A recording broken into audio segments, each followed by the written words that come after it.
Has the system addressed the atrocities committed against the Windrush generation? They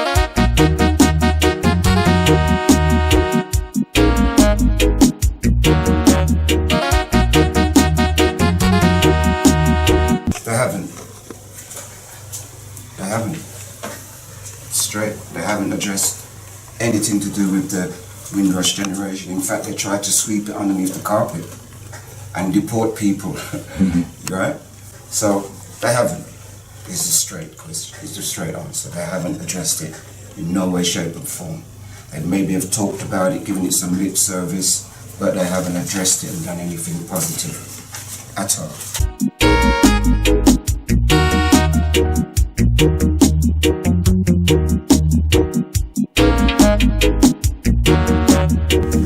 As you the brother just said about that one. No chance, no, man. Just really black people them have the pressure upon everyone.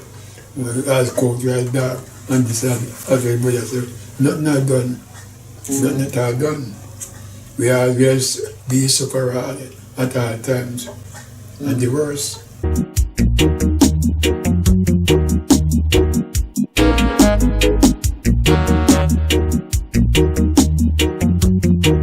I don't think the system has addressed the situation at any time at all. I don't think it'll ever be addressed. It's just, there's always something, and it never gets solved at the end of the day. Nothing ever gets solved. They just do little bits towards appeasing us, but then that's it. Things never actually get solved. They never get seen through to the end. And that's in everything. The services, everything, yeah.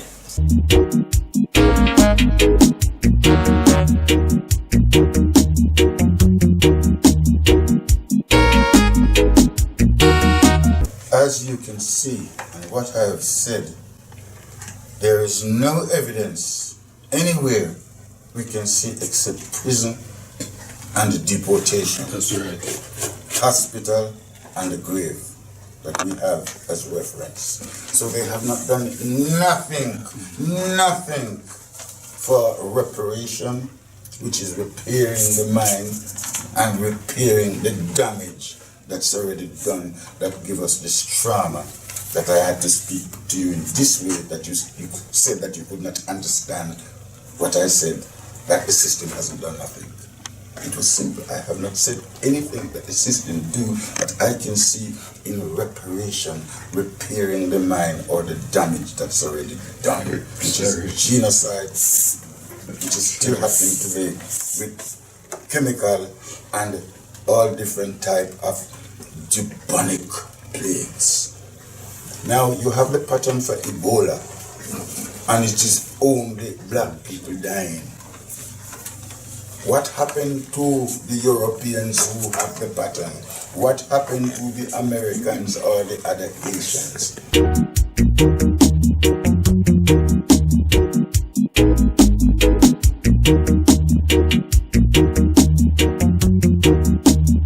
We had an agreement that they haven't done anything, and they will not do anything.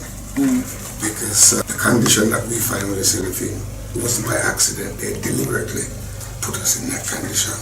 They know exactly what they're doing. So because we're so, what would you say then, still damaged by their work, we kind of find it very, very hard to find confidence within ourselves. Because the solution is actually within ourselves, to galvanize our people and get what we want. I even to take something and leave out of their book to get what they get. can still use their strategy to get what we want. But instead we probably use some other strategy to fight one another. So I think the answer is really within ourselves, galvanize ourselves and take our things seriously. Because some ancestors didn't give up their life just like that. And we're still out there. So we cannot be sitting and thinking that we should be waiting on them and they should do something, because what can they give us, really? Money? No. Maybe to the extent for me, maybe they need to change them out themselves, their thinking pattern as a human being, because why else they can't give us nothing more than change their thinking pattern, the way they perceive human beings are people. So we have to look to ourselves. We have to come to ourselves no matter what. That's the answer. No matter what. And sometimes we become a bit frustrated still because we know what we're supposed to be doing and we're not doing it. I hope tonight will be big enough something new where we can find that way forward.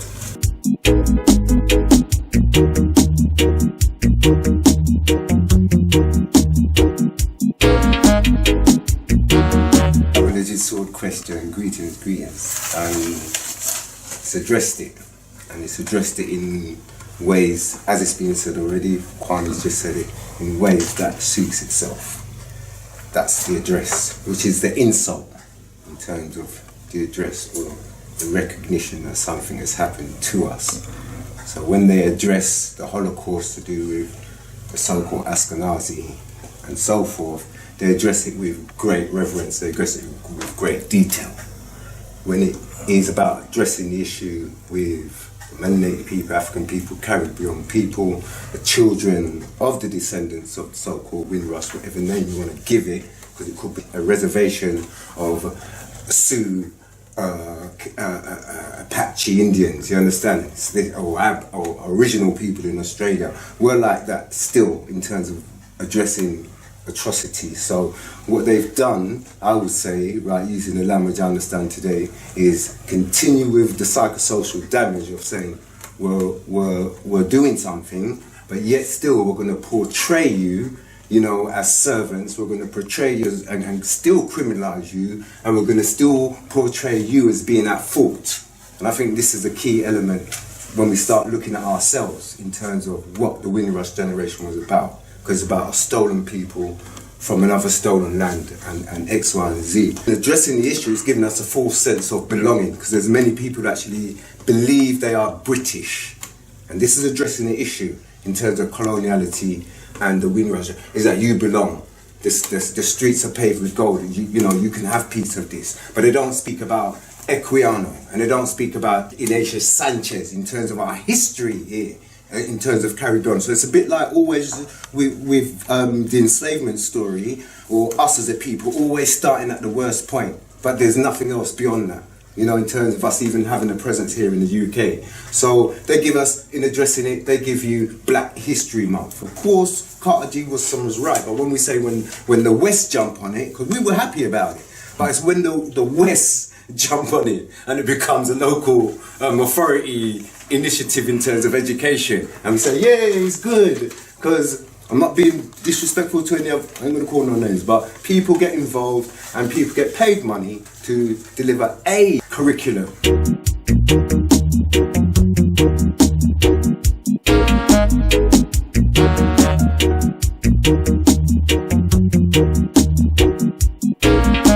Well, as the previous speakers them said, them haven't addressed nothing. But if a man kick you down in the morning, would you expect them to pick you up in the evening? There's a saying, organize or perish. I'm not looking and see what they are doing for us. I'm looking and see what we are doing for ourselves. Because we have a lot of us working at the system now for them. And them should have used that opportunity to help these elderly people. But you see, all them of these line them own friggin' pocket. I'm saying that if we don't come together and look after those pioneering people, a lot of people are calling them Windrush generation, but they come here in different crafts, different things carry them come here. And if we must just use the word Windrush, That means that we are label them to a certain things. The government haven't done nothing, which we can just brush that aside. But what bleed my heart to know that those people send some of these children to school and then turn them back on them. This is what I'm saying, is we got to do for we, organize or perish.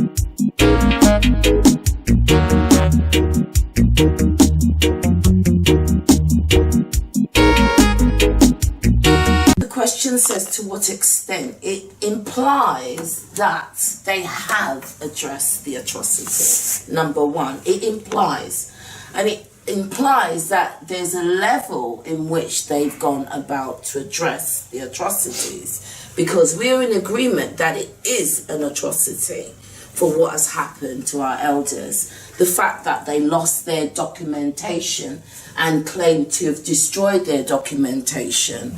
The fact that many of our elders have been living under fear for so many years, and that fear of being caught up or found out not to have their papers while negotiating and trying to come to terms with the laws and the rules of this land to make sure that they got a home and provide for the children that they then had here, as well as the children that they left behind and the children that they brought with them sometime after they landed. For me, they have gone to some extent to address the atrocity.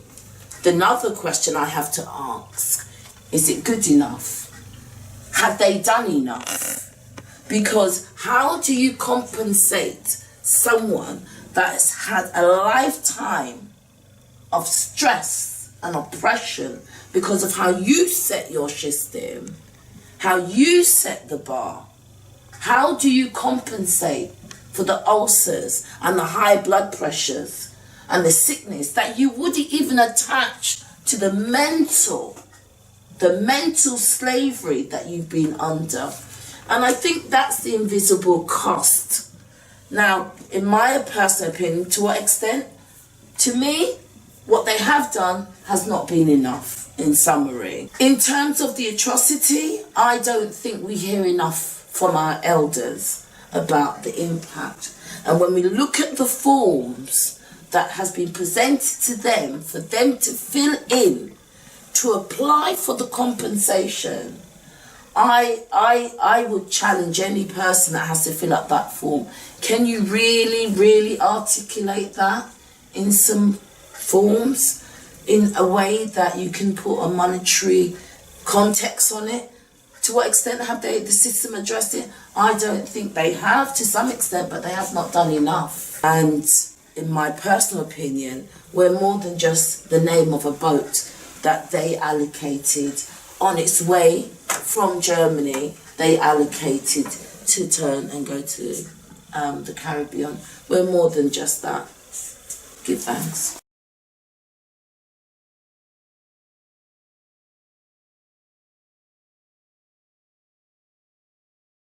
I'm not supposed to turn away their papers, putting them through that thing like if you go you can't come back, that sort of thing.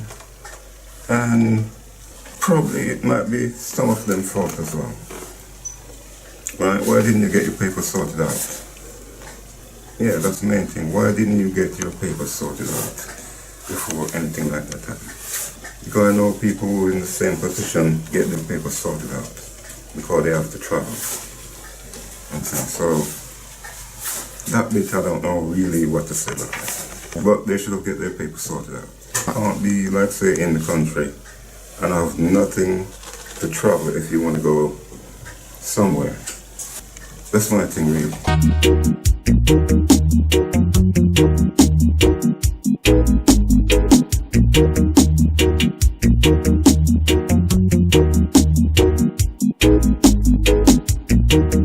How do we see our parents?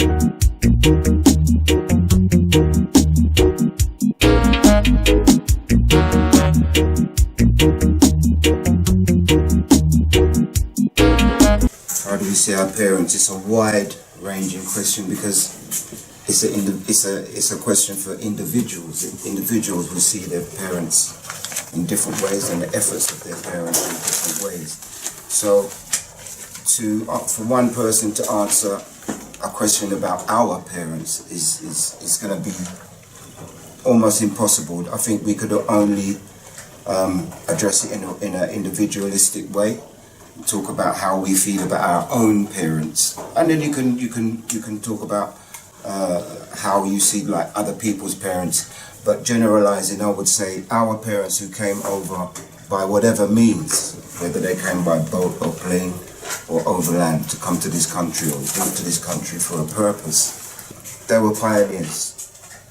You know, they were the pioneers who travelled to make a better life for themselves, whether it was invited or they just decided to go. You know, they came here as pioneers and faced what was here for them.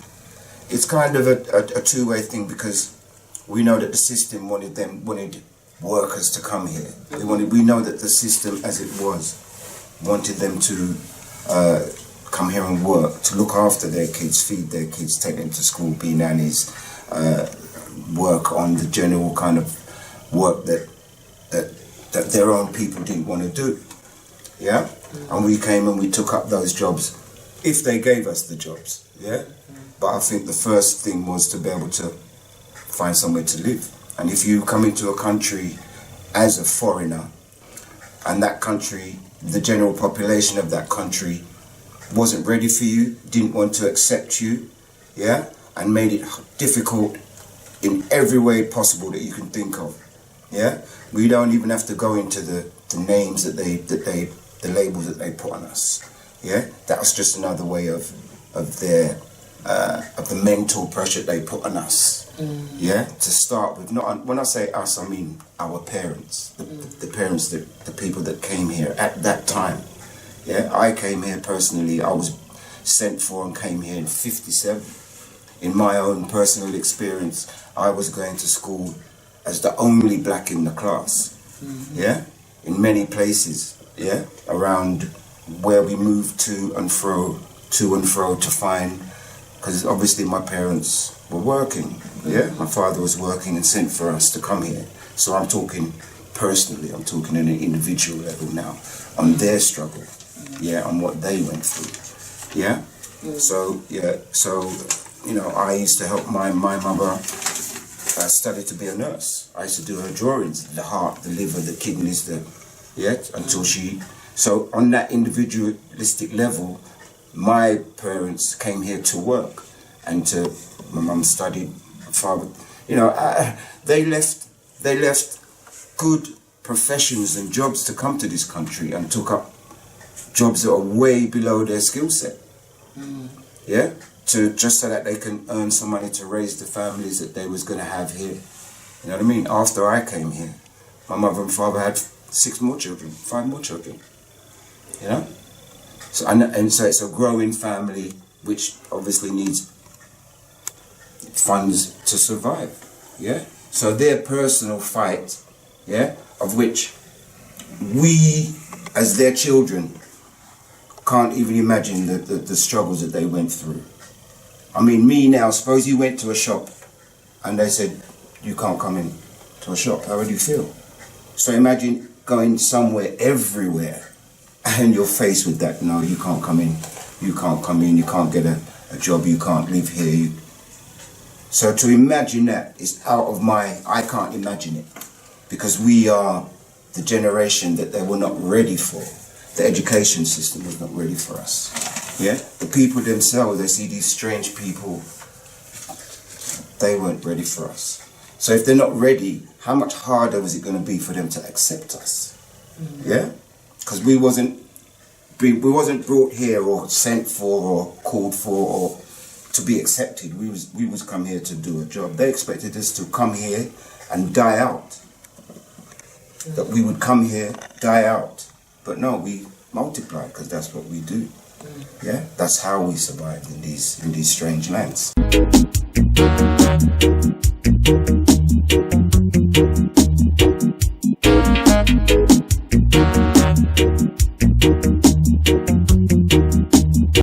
Jamaica, it was very hard. When I come here, the dollars and never that Jamaica was pound. when we used to work at a store with £3 a week at a store. So me come here and back up then life. They say glorious life. But me pay for it and work hard for it.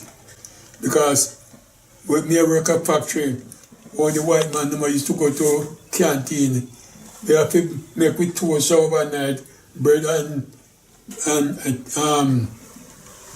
ham and cheese or bacon and egg and put it carry overnight and we come here to put it by stove where a machine a run, fig that in the cold. So when we come here them like me say it was good life to me in Jamaica with but till that time it wasn't good life, but me have to accept it.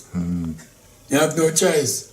You try to make the egg at night time and put it in my sandwich and carry go to factory and put it on the machine where you eat, keep warm.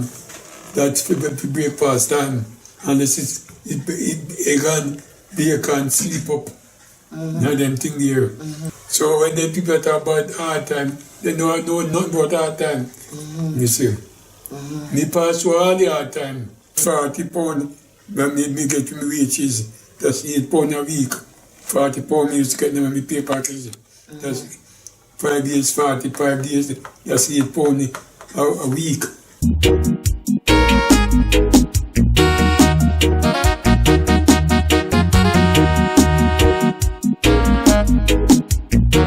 Greetings. I see our parents them as angels or gods, cultivating and creating new gods, because they were always searching for gods all their time, praying, and the gods never came because they were illusion God. They didn't tell them what to look for because they give them a miseducation, and they didn't give the children them, which is I is one of those children, never get the education that we deserve. Even when you had the capacity to learn, that capacity to learn, you know, you didn't have it. You have the ability to grasp, to do things.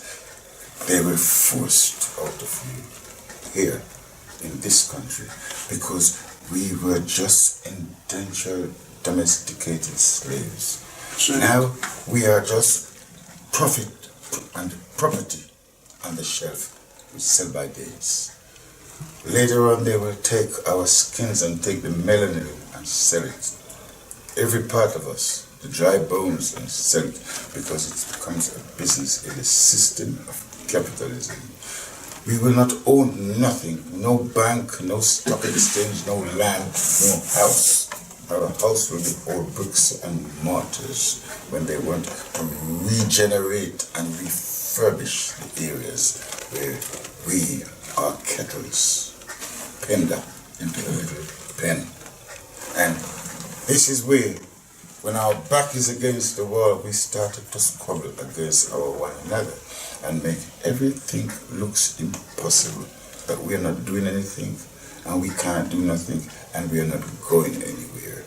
Somebody is hired to tell the lies to keep us in darkness. They pay them, hired to tell the lies. And these lies, they keep us believing the lie and not knowing that we don't know, that we don't know what we should know. And these are the things that is still going on today. Yesterday, the Limpopo and Zambezi River was flowing.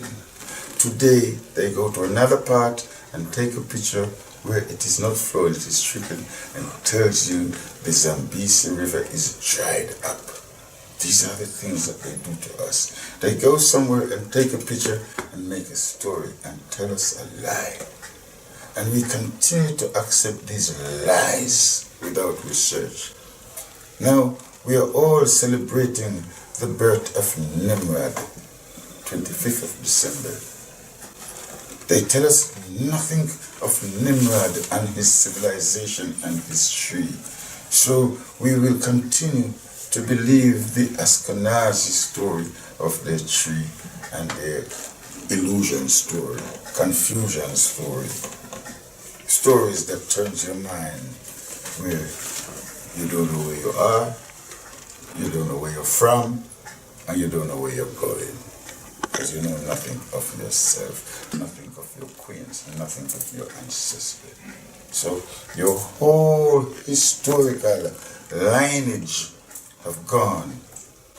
The umbilical cord of your ancestor is gone. So we're in darkness.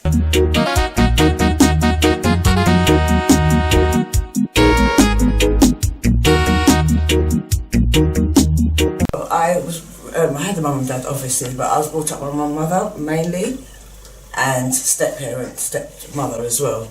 I saw those two ladies as very, very strong. They taught us right and wrong. There was times when, you know, you're growing up, your temper will take you, and I always thought, oh, my mum, what's my mum going to say? You know, I always had something that could, had something that I was scared of, but not in a bad way of scary. It was just something, I had something that made me think before I did silly things. Whereas I think now, when the discipline's been taken away from the parents, it's very, very hard for the new generation to try to do the same thing with the children. That's why I say I see my parents as a very, very strong person who pushed to fight against a lot of negativity regarding disciplining us in the West Indian way. Yes.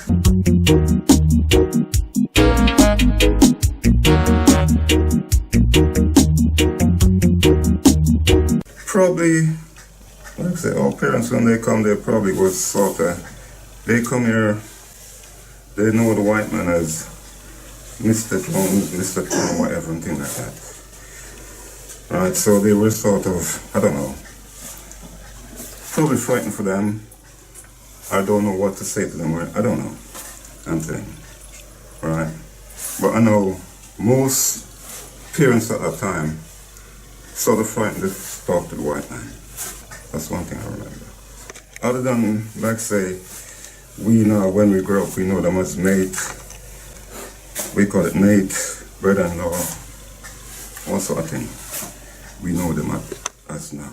But before, it was like Mr. Jones, Mr. Tom, that's it. Yeah, I think that's about it.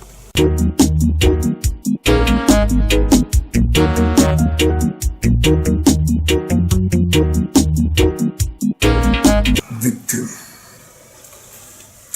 of a unjust society created by some unjust people. So we're always going to be a victim, because I think those people who's responsible for that kind of behavior, they will stop at nothing. Because without, if you like, suck out our blood, without the envy that they have for us, and they don't see it within, they don't have it within themselves to show any form of love or compassion. So our parents is a victim, and they tried their level best to try and bring these people, alien, if you like, into the table of humanity. And what we have is a nightmare, because they're still going through a system which is not really there to really help our parents, and they tried. We know that's one of the reasons why they invent the church business, so they can keep them passive. And within that passiveness, they work, they look after their children, they help to keep that corrupted vampire system continue to suck their own blood. So, you know, it comes back down for me personally, our parents is an agent for us. So it's not really how they see them, and we need to pay homage to our parents for all that burning that they carry. So for me, sometimes it's action. Because we do know how they see our parents. We do know how they see us. We do know how they see Africa. We do know how they see the dog. We know all these things. So it's us. It comes back down to us. What we're going to do. What we should be doing. And we do know how to destroy one another. and we find out that it's not profitable. So let's try and do something how we can elevate one another, because we see what they're doing to elevate themselves and trample all over us. We're victims.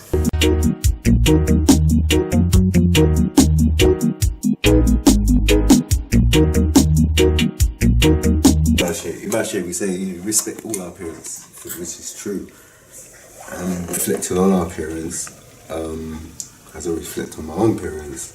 And real talk, and it's brave to say victims, because when we think of our parents, we want to think of them in the highest, realm.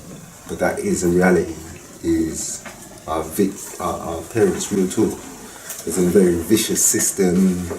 The whole Caribbean issue. They were miseducated. They were misled, misguided.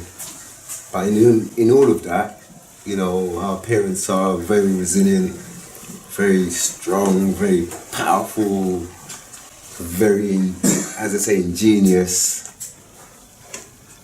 good and bad, but in looking at all the bad side, what our parents endured and what they even managed to give us as children, I would look at my family and say, it's a good thing still. It's a good thing when you see us out there. We're still out there. It's a shame some of the things that our parents adopted and took on board, but kept us anyway, whether it be in the church or belonging to another community or organisation or whatever. But our people have always endured, and for real, it's a mixed bag. That's why it's very sad looking at us collectively, because there are those that have done pretty well within their family units and should be applauded for that and honoured for that. We're talking there are those that families weren't and were really hit up by it all. Do you understand? Real talk, because father made a certain choice or mum made a certain choice, or area that they lived in, or money or whatever, So it's a mixed bag for us still, So when I look at our parents, it's honour and respect. As we say, they are everything. They are as you use the word God, They are our mother and father in that regard. And it's ongoing anyway. What I've learned is that it's still ongoing, because it depends on how we're looking at it. Because our parents are still here. When we say ancestral world, they're in a separation. And this is another thing where we need to, I feel, when looking at our parents, we need to keep empowering. It's a good thing, what you said, you know what I mean? Because when we honour our parents, give thanks, when we honour our parents and we bring them at the forefront and the front of what we're doing, real talk, we're more of a people. We look at family more. Because when we say mummy and daddy, we are looking at the matriarchs and the patriarchs, the head of an establishment or a unit. So I'll go back to that understanding of the government, you understand? And that's our first administration. Your mother and your father is, they hold the first council within our home. So when I look at our parents, the bad side, yes, but the good side in terms of what we've endured, today, I honour them still.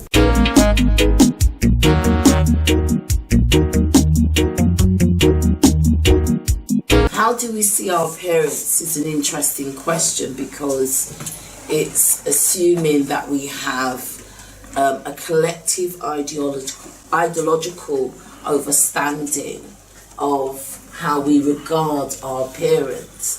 And I think that is quite difficult, because if we're talking about how do we see our parents within the context of being in the UK and having a lived experience of being nurtured and cared for in the UK around the institutional oppressive system that we've been raised in, I see my parents as pioneers, survivors. Yes, one of my brethren here said that they're victim. Yes, but they may be victim in the legal sense of the word if we had to put a petition forward to get money and compensation. Yes, we are victims, but they are not victims. They're actually pioneers. They're survivors. They are creators. Because regardless of how many times they were told no, you can't go into that room, or you can't go into that office, or you can't use these services. They didn't stand up there and whinge and bitch about it. They said, all right, let's create our own, since you won't invite us there. And Calabash is a case in point. There were those that worked within the establishment and saw that there was a need, because our parents who came here couldn't get the service to attend to their needs. So they said, all right, let me create it. I remember when my grandmother came here, and she lived and bought a house in Court Hill Road, and next door another brother and sister from Jamaica come, and she helped them to buy that house. And all of this, as it's been mentioned already, was through collective action, partner. So how I see our parents on one hand is that no matter where they went, they created a way. And like water, as I know Dr. Abu has often used, it finds a way. That's like our parents.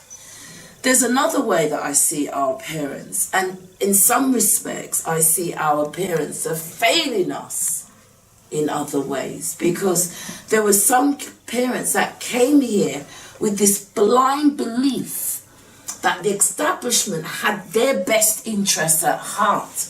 This was the motherland, and they saw it as a great honor, because remember, the very man himself, and his name escapes me, when he talked about Britain's going to be running with rivers of blood in a pound, him himself was part and was one of the ministers that were deliberately recruiting nurses from the Caribbean. They were recruiting our parents and our parents' parents to come over.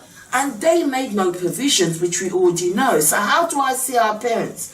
Wow, what a circumstance to find yourself in. You've come here, you've been asked to come here to clean up their streets, to do the job that they don't want to do. So, like water, our parents were those that found a way to overcome, to still achieve, to raise and support their children. But there's aspects of them that I wondered to myself, while we was coming over here in this time, did they not see what's happening in America?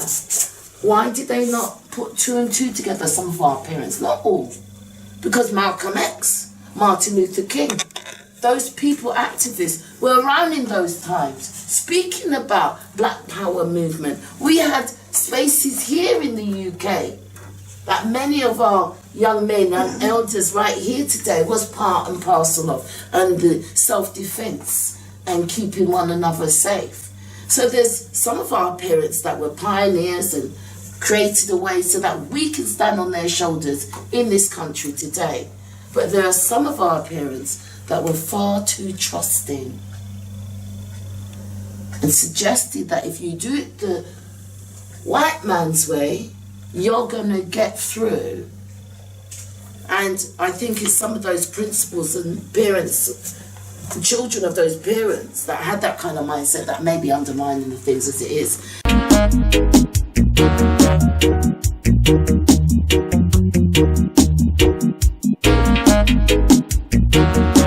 How do we see our parents? Well, I know how I see our parents, especially them when we come to this country, as the greatest people them that I ever know. Put the great back into Britain. You understand? And the energy that we take, I pray it's like a false thing. We'd use that energy to build our parents. No nation, you understand, can rise without their ancestral, on the platform. You understand? We put everybody else ancestor on the platform, and we don't put our parents there. Our parents is like some little invisible people in this country. A people that come here after the war and help clean up this place. And I'll go back. It's not how others see our parents, it's how we see our parents. And I see my parents higher than Jesus, higher than higher than Marcus Garvey, higher than all, because I don't know those people. You understand? I know those people that come here and give us life. when you see what our parents done, some of them was contributing to 2-3 different homes in the Caribbean, plus a family here. No, you tell me, the great economics, that's our parents. Them doing their pardon and all of them thing there. And to consider, I'll put it there, is the greatest supporter of people I ever come to know. Today we don't have that supporting role. Today we have a competitive role because the children of those people have sold them out. The children of those people have given up their purpose for a position. The children of those people have the ears for the authority, and the authority have their ass. Voodoo. Voodoo.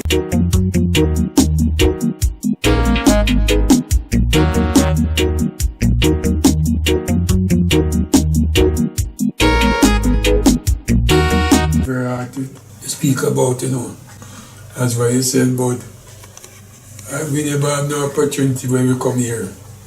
White man have worked for a slave. So we did live on them, and them we are not even black people. So they up to now we not that system which not carry us. It's not carry us, not that system there. That man they respect one another, white man they respect. Yeah, the feedback for me personally, as we say, from the outset, that we're praising our parents. And we know that they're giants. Guess what? We have to complete it. And they produce warriors and giants, and that's what we are. So they can be on the satisfaction, not going to the popular and the reward is for we now, giants, to make sure that all that they've been through, all the atrocity, all the insult, all the hardship, now, what are we going to learn about it? We're just going to continue to say they're great. Yes, we're not great. So what? We're greater still. Because we have to be grateful to have peers like those to come up when you come up amongst the beasts, the heartless people. A system that, you know, designed to trample over human beings. So, yeah. I just want to be a part of some things. Let my head feel proud. Well, you see, in all this discussion where we are taking up time to discuss things, if we are not making actions to change these old orders or these wounds, to heal up these wounds that we're going to open up, then we're not going anywhere because those wounds are still going to be there and heal. We have to be doing other things to advance to our ancient and precious civilization of riches. When we know our ancient civilization, that alone is riches within itself, to give you all the capitalism that you want.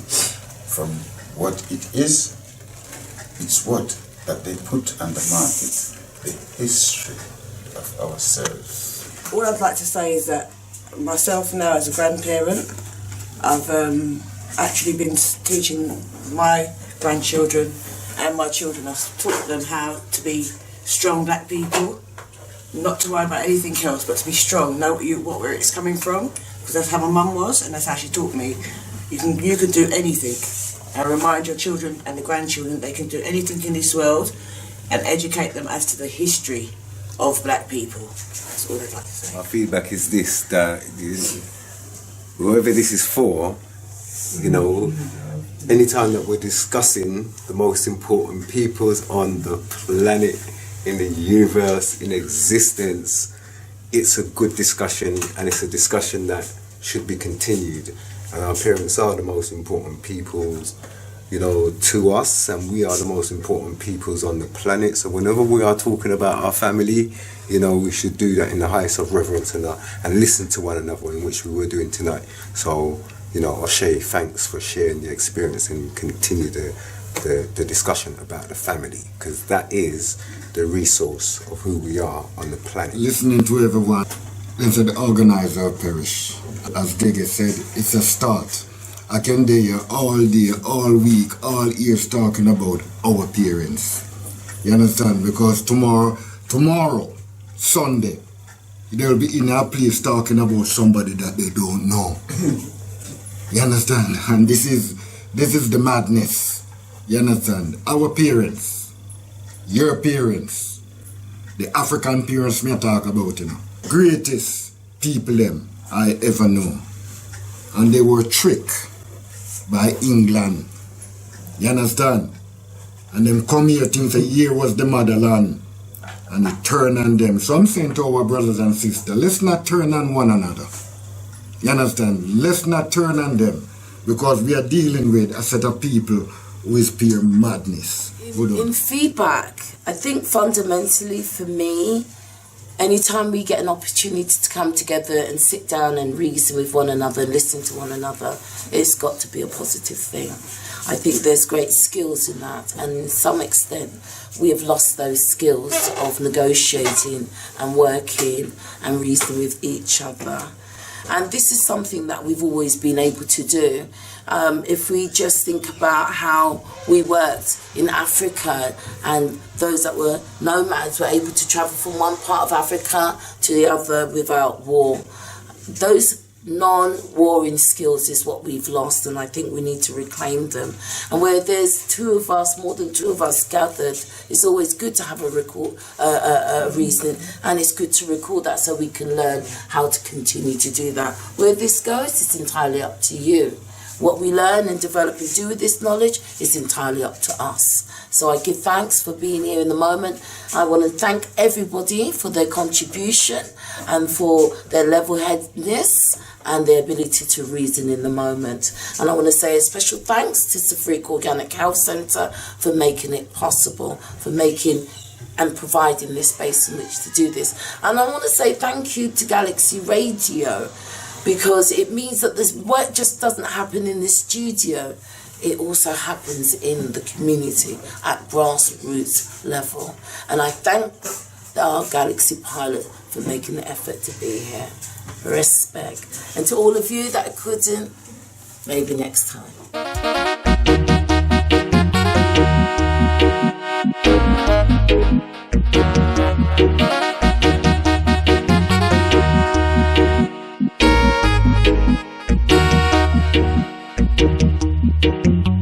Our mind made up. I will not turn back. Because a lot of freakish things is taking stock. Few African men are willing to wear frock for a position, fame, or contract. Give us a break. The Almighty don't make mistake. Our mind made up. I will not turn back. Because them have blacks willing to kill blacks. While the government and their media just take African people for a laughing stock. No racial profiling is the in thing.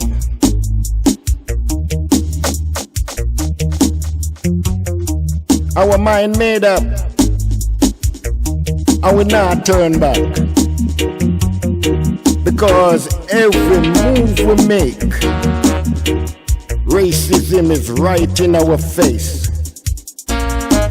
Every morning we wake, we hear about the murder.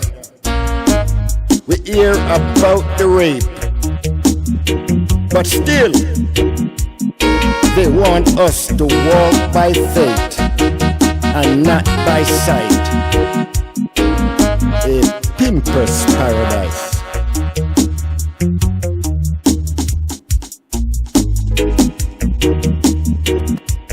We say, our mind made up. I will not turn back. Because Brexit is on a war pack. Who heard them years ago? Today, they forgot. Who not get deported, work stop, and livelihood put to a stop. Just ask the Windrush generation all about that. Me say, our mind made up, and we not turn back, because there is no black in the Union Jack.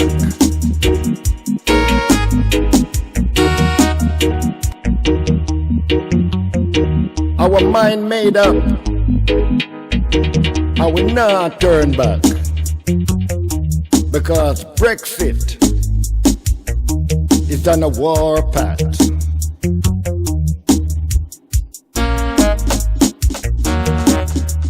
Our mind made up, and we not turn back.